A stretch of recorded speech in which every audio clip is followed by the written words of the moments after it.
Coach Ron here with Wise Coaching, WIISE coaching.com with another Tri Tips podcast.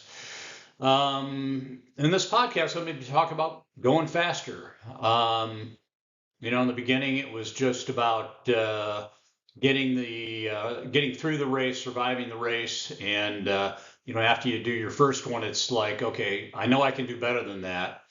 And then before you know it, triathlon's got its hooks in you. And for me, 41 years later, I'm still at it, and I still got a couple more goals ahead of me. So uh, don't be surprised if it happens to you too.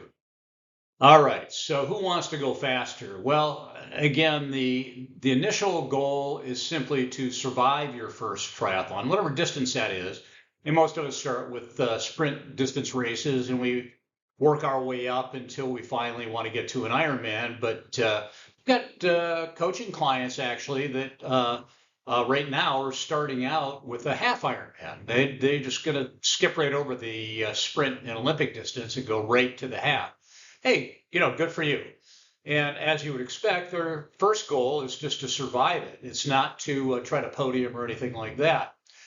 But as you do progress in the sport, it's like, hey, I think I could do a little bit better here and there, and boy, I really sucked at this, and boy, I could see where I need some more help with that, and so on. So I think that's a normal progression. People that enter the sport, in fact, ask anybody that's been in the sport for just a couple of years, you know what what they're striving for. In fact, I met a gentleman today after my run this morning, just before the swim, and we were chatting about it. And last year he did his first 70.3. This year he'll do his first Ironman, which is another natural progression, going longer. Start with the short stuff, work your way up. So ultimately, we all want to go faster, don't we? If we stay in the sport, I think there are very few one and done kind of triathletes, but I know they're out there. Okay, so tip number one is consistency. And, I think, to really be good in this sport, you've got to be consistent. The example that I use is, how often do you brush your teeth? And it's like kind of a stupid question. It's two or three or more times a day. It's part of your life. And that's what triathlon will become if you do it consistently. It becomes part of your life. Training is part of your life, and you wouldn't have a day go by without it. And that's how I think of it anyway. If I miss a day of training, it feels like I've really missed something. So incorporate it in one way or another every day of the week. Now, you may only train 5 days or 6 days or 7 days a week, but I think on a daily basis, you should concentrate on your strength and mobility. And I'll get into this here in a minute, but every single day you should be doing some activity to help improve your body to do your next triathlon. And another really big one to help you with consistency is to train with other people. Hold yourself accountable. And I didn't put that on here, but a coach will help you do that too. All right. So number two is daily strength and mobility. The obvious one is to help avoid injuries. And believe me, this can help big time in that regard. I've had plenty of injuries in my career, and probably most of them, probably the vast majority of them, could have been avoided if I had done some strength and mobility stuff, on a daily basis and before and after workouts, frankly. Helps improve your strength, obviously. If you can help recruit, some of those other muscles when you're swimming, biking, and running to help you along when things start to get tough, that's going to help your performance as well and help you go faster. Help with recovery. Constantly hear about recovery, and it's absolutely true. You need help with recovery. Proper strength and mobility training can help you do that. Now, strict strength training, I believe, should be done 2 to 3 times a week, with some exceptions, of course. In the off season, you might not do it quite as frequently. During the season, when you're in the midst of races and so on, you might not do it quite as consistently, but in general, 2 to 3 times a week is really good.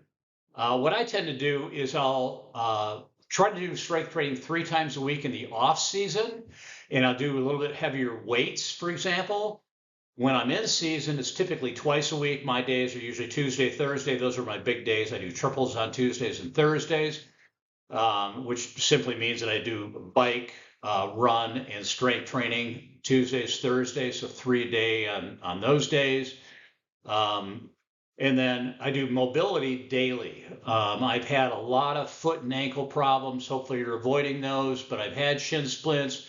I've had chronic Achilles problems. I've had plantar fasciitis. And, had I been more diligent with my strength and mobility training, I sure would have had much less of those kind of problems. Okay, tip number 3 to go faster is form. Practice on your form. This is really huge. And obviously, the place that we see this the most is in the swim. We see some really bad swimmers, and since the race starts with the swim and there's so much anxiety prior to the race, if you're not good and confident at your swimming, the beginning of the race is just going to be pure hell for you. So concentrate on your form, but not just on swimming, biking and running as well. And I've put out some other stuff, on improving your swim, bike, and run form. But if you get it right, get your form right, you will go faster. And Kaizen is simply a Japanese term for constant improvement, continuous improvement. And I believe this one wholeheartedly. Again, I did my first race back in 1983, so I've been at this sport for 41 years, and I'm still looking for ways to improve my form. Absolutely. And when I'm out there, swimming, biking, and running, I'm thinking about my form. I'm in the water and I'm swimming and I'm thinking about my arm condition. When I'm on position, when I'm on the bike, I'm looking at my shadow down on the ground and seeing, is my body swaying from left to right, or is my body pretty steady? When I'm running, I'm thinking about my body position. Do I have a slight lean at the ankle? So form is something you can constantly work on. And then, of course, get yourself a good coach. This is something you absolutely cannot get from an online training program. You need some help to improve your form. All right. Tip number 4 is to go at the correct intensity. This one is a challenge for all of us, and I think getting to know your body and your intensities over time will help you. Using your metrics correctly, your heart rate strap, your watch, your power meter, your computer on your bike, these will help you dial in your intensity so that really you'll know without looking at your watch and at your computer on your bike, what sort of intensity am I at? Every workout should have a purpose. What is my purpose today? Is it to improve my endurance, my speed, my recovery? What am I doing? And making sure that you do that workout with that proper intensity. So do easy workouts easy. Again, this is a term that we hear all the time. Do easy workouts easy, do hard workouts hard. But I see this way too often. TriAthletic gives me some really good metrics to look at for my athletes. And I can see if they've got a zone 2 workout, that's supposed to last an hour long, and I'm looking at their numbers and I can see, well, wait a minute, there's 10 minutes of zone 1, there's 10 minutes of zone 2, and there's 30 minutes of zones 3 and 20 minutes of zone 4. What the heck? You're not doing that workout properly. And what you're doing when you do that is you're not getting the proper rest from the previous workout, and then you're also sacrificing the workout that you're going to do tomorrow. So we need to really focus on that. Don't mess with either one of them. If you're feeling good on a given day, that's great. Be thankful for the way that you're feeling that day, but concentrate on the intensity. Do it right. Tip number 5 is to train for your race. Build up to your race. Where are you going to race? I've got an athlete that I'm working with now that's doing the Hanu 70.3 in Hawaii, and so that's his A race.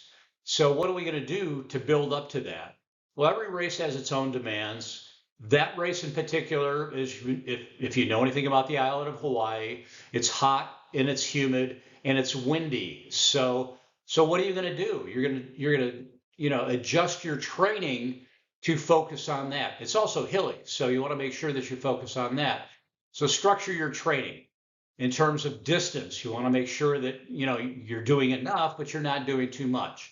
Elevation on the course. Is there a lot of elevation? If there is, then you need to practice in the hills. You need to practice some really low cadence stuff, 30, 40 cadence on the bike. And then your other preparations, such as heat training. Another subject that I was talking with another athlete today. She had a race that she was doing, a hot weather race, and she's all bundled up. It's the middle of summer, and we don't always here in Southern California. We don't always have super hot weather.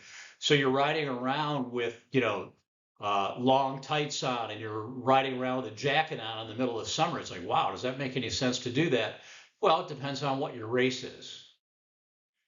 Tip number 6 is nutrition and hydration. I know this is constantly beat into you, and there's a lot of, great options out there for nutrition and hydration, but it goes beyond that. It really goes to your daily habits, and take a good hard look at what you're doing, what you're putting into your body, and catch yourself now and then. Instead of going, for the bag of chips, go for an apple.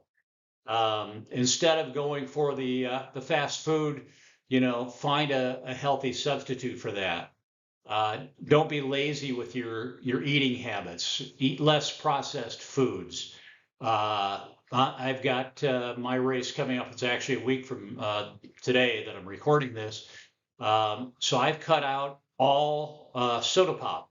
I love to have a Coke now and then, so I've cut that out completely. It'll be a month before the race that I stop that, and any alcohol. I love a glass of wine. I love a beer. I cut all of that out. Not only has it helped me health-wise and feel better, but it has also helped me lose a little bit of weight. So I've been on this no soda, no alcohol thing for 3 weeks. I've lost 3 pounds. It's fantastic. So focus on your pre-race nutrition and hydration. We've talked about that before. Your race day nutrition and hydration. You need to do this stuff with intentionality. What is my intention? I need to make sure that I'm doing this with intentionality. And of course, post-race is important too. You need to make sure that you're recovering from your race as quickly as possible. And then finally, tip number 7 is dial in your equipment. And equipment does make a difference. I mean, let's face it. Some things will make a bigger difference than some others. I was watching an episode of a global triathlon network just the other day, and excuse me, they had a guy do a route around the place where they record the podcast there. He was on a regular road bike, and then he did the exact same route on a tri bike. It makes a difference. It really makes a difference. So, get help from other athletes and the retail sellers in your area, and they'll help you dial in your equipment and help you get the right things. Some things will make bigger changes than others, like an aero helmet, and things like aero socks are sort of an incremental change. Waxing your chain for race day, that's another little incremental change. So these are all things that you could do, but dial in the equipment, and obviously it's got to be based on your budget. So that's another big thing. And I encourage my athletes, don't hesitate to look at getting used equipment. I've done it before, and I've gotten some really, big bangs for the buck. Okay, so what's next? As you know, I still offer this 14-day free trial. That gives you, 2 full weeks of the TriDot platform and 2 weeks of virtual training with me as your coach. And I've got plans from as low as $14.99 a month to $450 a month. after you have enjoyed that 2 weeks of training. So I hope you've gotten something out of this. I hope you can, utilize some of those tips to go faster. That's my goal. I'm getting older, but my goal is to keep going faster. So I'll see you at the races.